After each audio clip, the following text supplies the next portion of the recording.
অন্নপূর্ণা ভান্ডার প্রকল্পের online verification বা KYC update করার প্রক্রিয়াটি ইতিমধ্যেই শুরু হয়ে গেছে।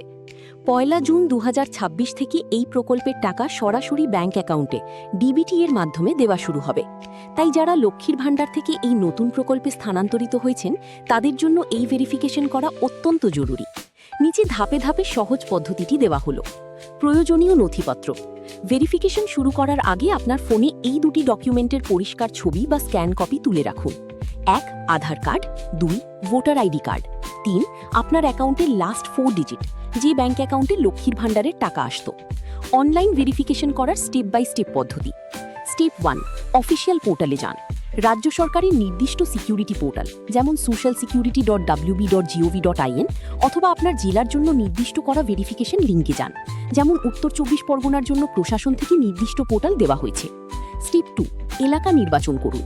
পোর্টালটি খোলার পর ড্রপডাউন মেনু থেকে আপনার ব্লক গ্রামীণ এলাকার জন্য অথবা মিউনিসিপ্যালিটি শহরাঞ্চলের জন্য সিলেক্ট করুন। এরপর আপনার গ্রাম পঞ্চায়েত বা ওয়ার্ড নাম্বার বেছে নিন। Step 3 bank account search. নির্দিষ্ট বক্সে আপনার লক্ষ্মীর ভান্ডার লিঙ্কড ব্যাংক অ্যাকাউন্টের শেষ 4টি সংখ্যা লাস্ট 4 ডিজিটস টাইপ করে সার্চ বাটনে ক্লিক করুন। এতে আপনার প্রোফাইলটি সামনে আসবে। স্টেপ 4 আধার ও ভোটার ডিটেলস। এবার আপনার 12 ডিজিটের আধার নম্বর এবং ভোটার আইডি কার্ডের নম্বরটি নির্ভুলভাবে টাইপ করুন। Step 5 document upload. এরপর আধার কার্ড এবং ভোটার কার্ডের পরিষ্কার ছবি দুটি নির্দিষ্ট জায়গায় আপলোড করে দিন। খেয়াল রাখবেন যেন নাম ও নম্বর পরিষ্কার বোঝা যায়। স্টেপ 6 আধার লিঙ্কিং ও অন্যান্য প্রশ্ন।